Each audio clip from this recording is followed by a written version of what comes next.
Torah. So yoga and Torah Godly Play go very well together. So wonderful. All right. Here. And you all look very ready. So I think we can begin. Watch where I go to get the lesson. So when you would like to work with it, you'll know where to find it in our room. We need two things, actually. Today, this is our desert bag. So many wonderful and important things happen to the people of God in the desert that we just want to have a part of it in our classroom. It's not the whole desert, but just a part, so we know what it's like.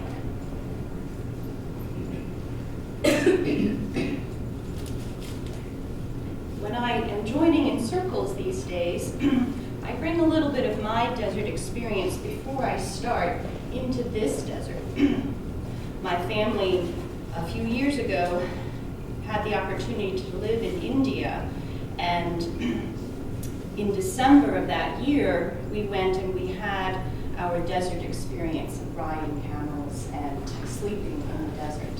And it helps me to remember what the desert is like from my time in the Great Tar Desert. So I brought back some of the sand from that desert, and now when I tell a story, I'll just add a little bit of that desert that was my desert into our story, just to remind me what it's like.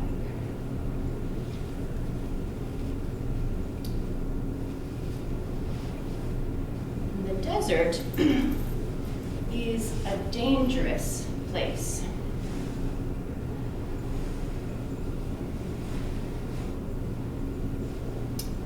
It is always moving, so sometimes you can lose your way. There is very little water, so you can get thirsty. And if no water is found, you can die.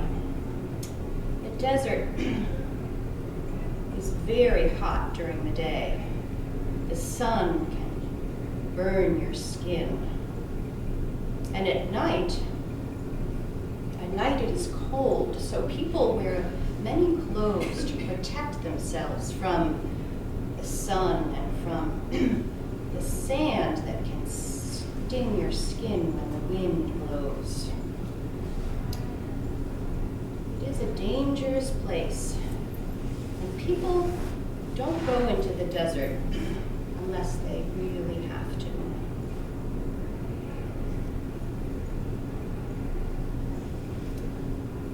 After the flood, the creatures went out into the four directions of the earth to fill it up with life again.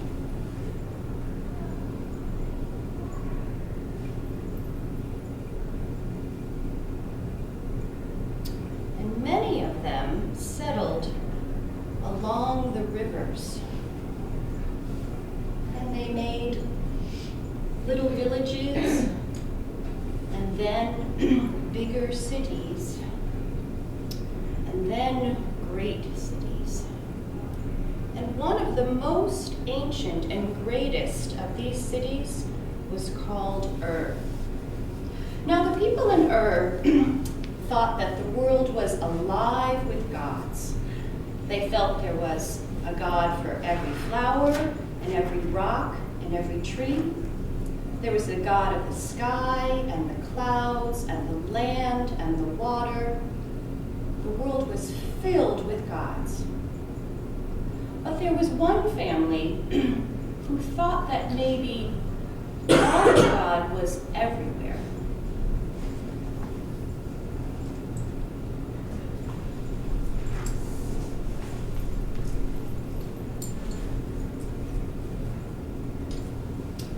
Abram and Sarai were members of that family. And when it came time for them to move to a new place, they weren't sure if God would be there or what it would be like. But they packed up all of their belongings and started out on their journey. They brought their sheep and their donkeys. The old people and the children went too.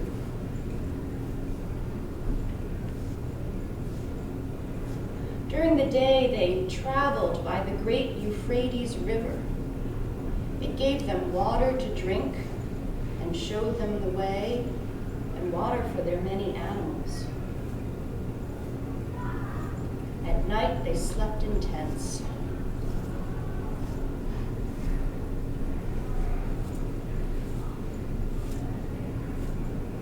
It took a long time.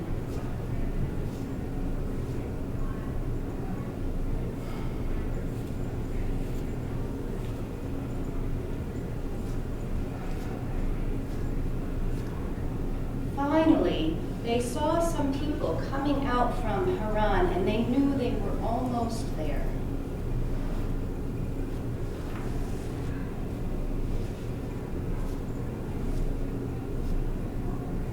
Then they were there.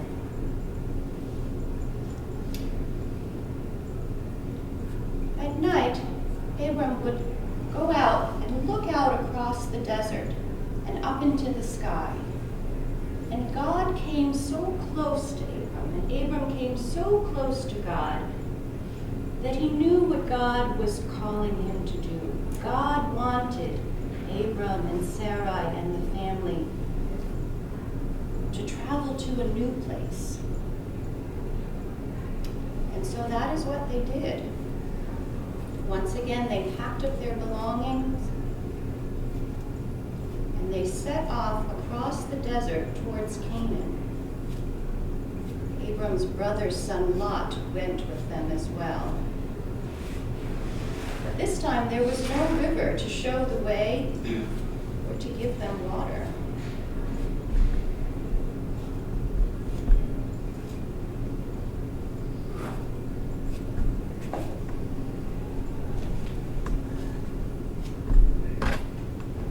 They came finally to Shechem. And Abram went up to a hill and prayed. And God was there too. So he took some stones and built an altar to mark the place.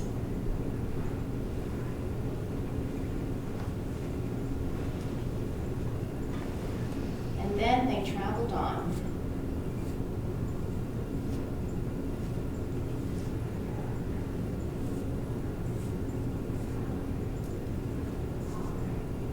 Then they came to a place near Bethel. And Abram went off and prayed, and God was there too. God was just not in one place or the other, but all of God was everywhere, in this place too. So he took some stones and built an altar to mark the place.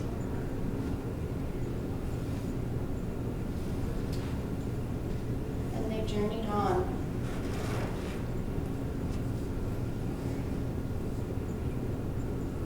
And finally, they came to Hebron. And they made their home near the oaks of Mamre. One night, God called to Abram, and he came out of his tent. And God came so close to Abram, and Abram came so close to God that he knew what God was saying. God said, Abram, I will make you the father of a great family. And the members of this family will be as many as grains of sand in the desert and stars in the sky. And Abram laughed. He and Sarai were very old. God's promise this sounded impossible. But God said to change their names anyway. Abram became Abraham, and Sarai became Sarah. One day, 3 strangers came out from the desert and greeted them.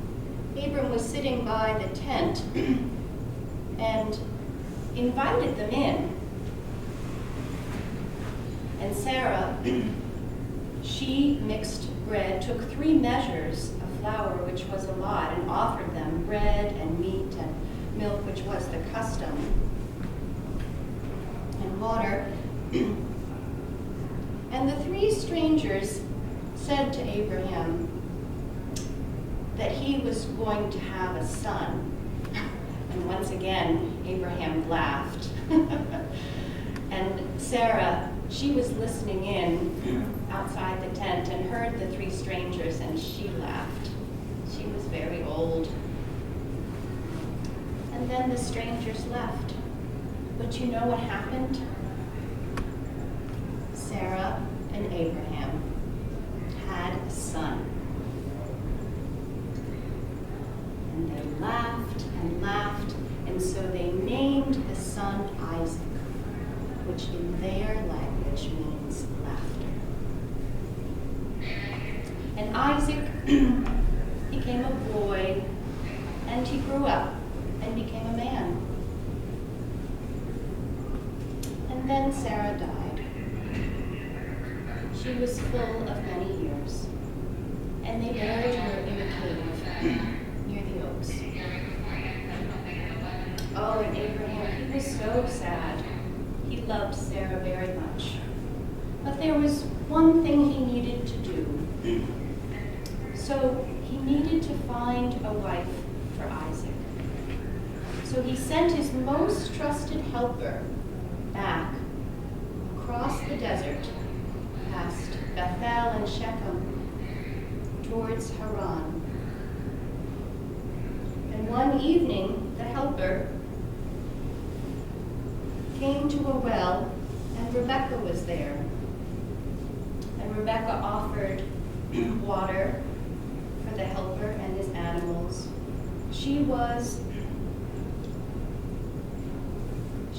as strong as she was kind. And the helper told Rebekah about Isaac and Sarah and Abraham and the great family.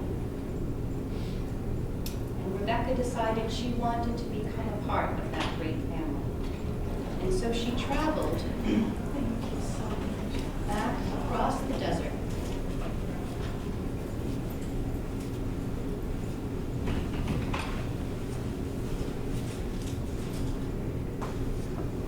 When she finally got close, Isaac came out to greet her.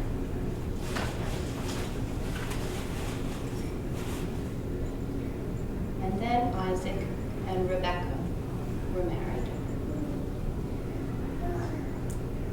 And Abraham, he was very, very old, and he died. And he was buried next to Sarah in the cave.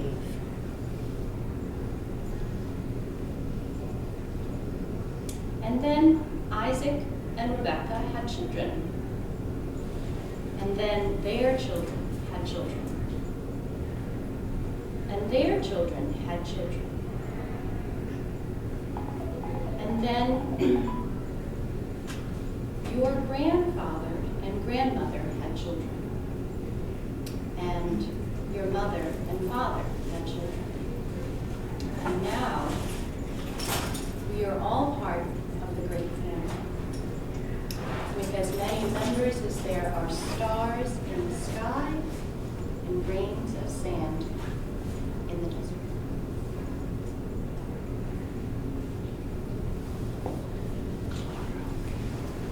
So, I wonder what part of this story you like the best.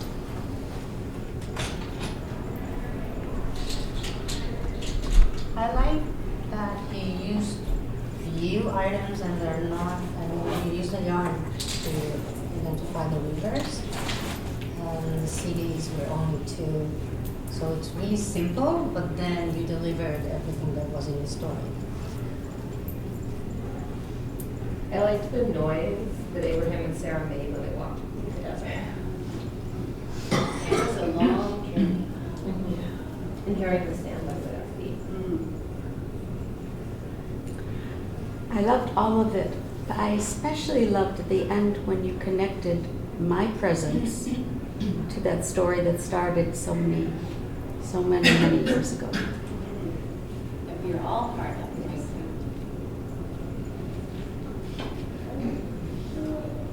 And also, I noticed that your pace was very consistent, and I really liked that, and it helped me kind of get into the flow of the rhythm of the story with you. And I also really enjoyed how you added your own experience, your personal desert.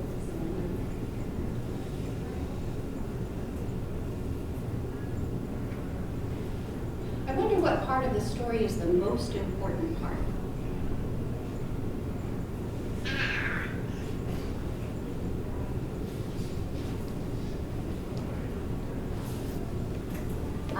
I think the most important part is when God tells Abraham that he will name the nations as the number of the sand and the stars in the sky.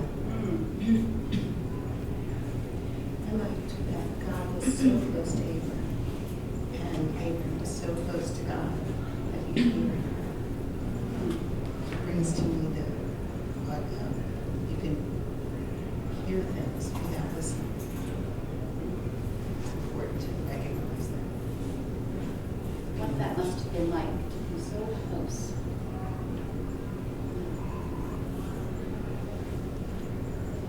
I thought it was really striking when they left following, they stopped following the river and knew where to go. They kind of, once again, had to move on, right, without really knowing the water. And that felt very connected to me with them knowing that God was there. And the knowledge, the discovery that God was everywhere. God was here, and God was there, and God was... Yeah. I like how the person using this as a desert and how we kind of talking when we experience this when we were a child. And kind of compare that is kind of personalized how you open this statement and goes along with your stuff.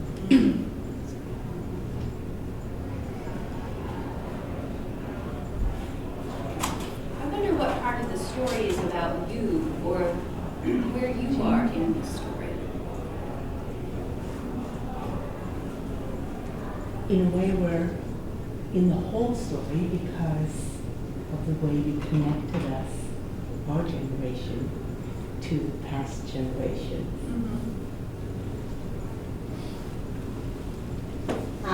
I also couldn't help but think of my own experiences in the desert, sleeping in sleeping bags or hiking, and the modern day experience that I couldn't help but be that personal connection.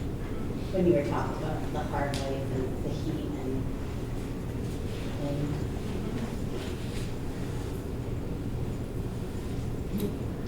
The pace allowed the listeners to fill in their own stories, to connect. You didn't go so quickly that you weren't on to the next form. But also, because of the simplicity of the prompts, you can add your own imagination to it. So that it was a journey. And I think that we're all kind of on that journey to make, have connections with other people, with God.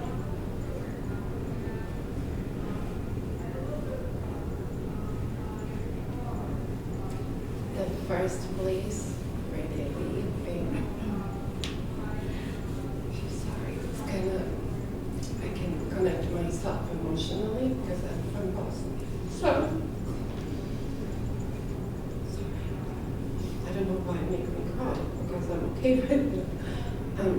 I left with my family from Bosnia, and we were looking way to live, to find our God again and our roots and that. And it was all a journey through Europe, Germany, and we came here. Why I'm crying? And we are okay right now. We found our place, but it's like, remind me, it's not always easy. You're trying to find, you sometimes doubt in your beliefs and everything. Like, where's him right now? I should be here with my family, but you kind of bring that with you, and then, like, where they're going all around, they are making God's houses. Doesn't matter is that, I don't know, synagogue or a church, you want to leave trace after you and worship in some way. So it's not easy journey. My kids will right now laugh when I'm talking like this. What are you talking about? We're so happy here. Like, what's wrong with you? But yeah, everyone has his own story and journey. It's nice to find other people to express yourself. Yeah. Sorry. I mean, this is what we're here for, right? This is about finding the meaning in our stories, right? And if we're teaching our children anything in our religious education, it's about finding the meaning in our stories. Absolutely. I'm grateful for crying because if it should ever happen that I would be telling a story to children and somebody will cry. It gives permission for everybody else to do something other than just react to your questions. So thank you.